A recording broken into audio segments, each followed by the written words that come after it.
All right, guys, real quick, this is going to be something new that I'm trying out. Just kind of talking about things that I wish I knew as a high school athlete and going off on some tangents on different topics. I want to get into more longer form content, even if it's not, 20, 30 minutes, even if it's a 5, 10 minute video. I want to try and just educate as much as possible and help out whoever I can. So appreciate you guys, and here's the rest of the video.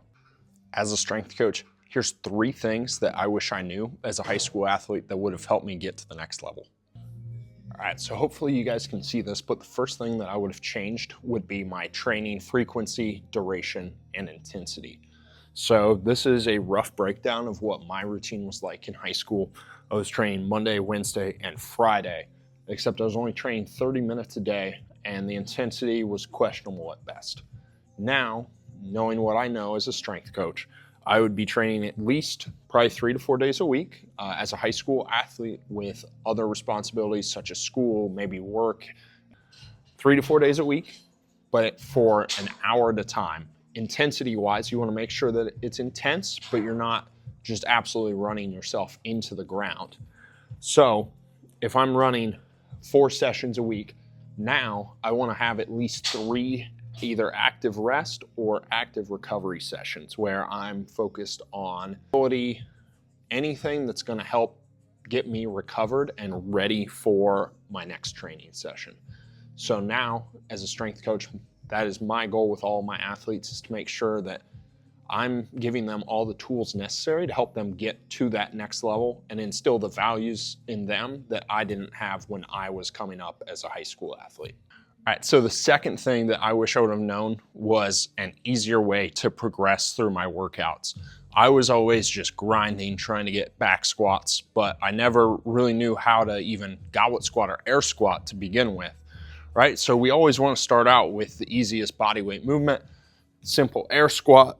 I'm coming down, I'm keeping my quads, my glutes engaged, and I'm coming back up.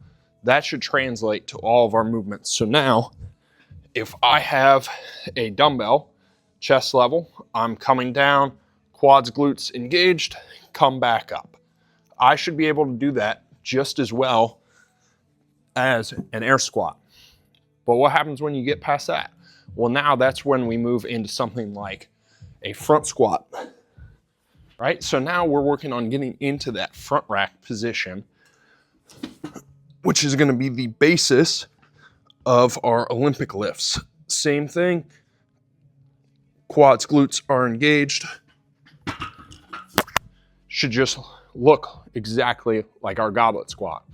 And then finally, we've got our back squat, which is what I was pretty much exclusively training and getting terrible depth. So for the back squat, we're here, 2 steps out, getting ourselves nice and set. Quads, glutes stay engaged, core engaged, come back up. Again, if I had this sense of progression, it would have allowed me to make so much more progress than I did as an athlete. And it's going to go into a little subtopic here of I wish I would have learned the Olympic lifts as a high school athlete. All right, so as I was just saying, a little bonus here, I wish I would have learned the Olympic lifts as a high school athlete. I was not a football player. I know most football players are probably learning the Olympic lifts. Are they learning it well? Questionable, depends on the school. But as a lacrosse player, I definitely wasn't learning the Olympic lifts, and I know times have also changed since I was in high school. But I'm gonna, embarrassingly put a clip of me doing one of my first power cleans during college when I was just learning them on my own. And I'm gonna just show you a little comparison here as to how much progress I've made over the last 4 years.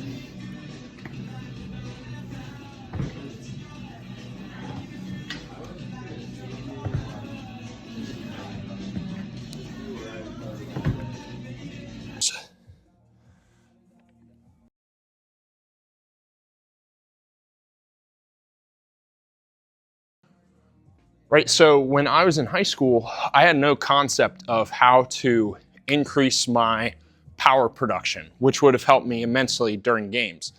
And finally, the last thing I wish I would have had was a way to test regularly to make sure that I was actually improving and I was doing everything right. When I was in high school, I didn't have, like the OVR jump or sprint.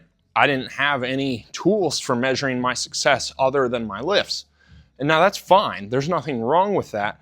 But having extra tools is also going to give you a better gauge of, okay, well, what am I doing right? What am I doing wrong? Where do I need to improve?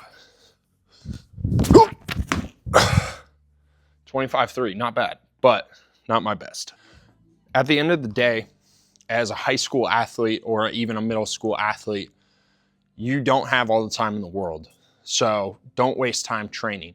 Make sure you're training efficiently. You're training with the intensity that you need to get stronger, faster, produce more power, more force. Try and make sure that we start with the basics and we develop those movement patterns into a way that's going to last for the rest of your life. Not only is it going to make you a better athlete, but once you finish your athletic career, it is going to give you such a big head start into general fitness and being able to find what you're interested in, what you enjoy doing.